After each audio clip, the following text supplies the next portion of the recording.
definitely need some beetle eyes. I go through those so quickly. Oh, and Sapophoros beans. They're a pain to cut, so I should buy a few extra.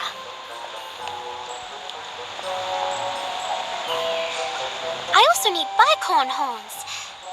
This is turning into quite the list. Why, hello. You seem rather frustrated. Must be all the rack spurts flying around your head.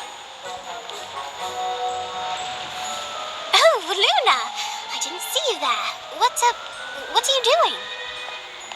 Shooing away the rack spurts, of course. Oh, of course. And what are wax spurts exactly? Tiny little insects that fly around and cause people to become unfocused or confused. They're very hard to see.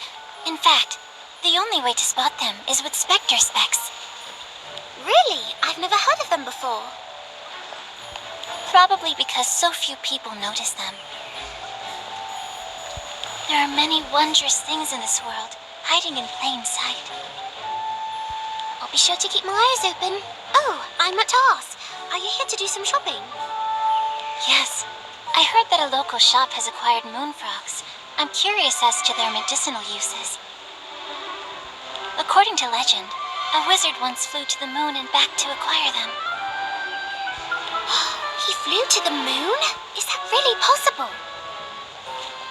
Why not? Magic is about doing the impossible, isn't it?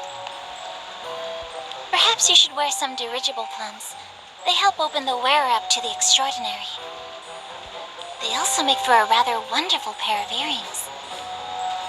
That would certainly be a fashion statement. I'm here ingredient hunting as well. Shall we shop together? What a lovely idea. I wonder if they have any crumple horn snorkack horns.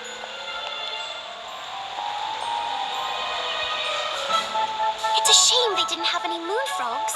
And how have they never heard of crumple-horned snorkacks? Well, to be honest, even though I've traveled the world as a magizoologist, I've also never found one. Perhaps it is just a children's story after all. Oh, don't be so hard on yourself.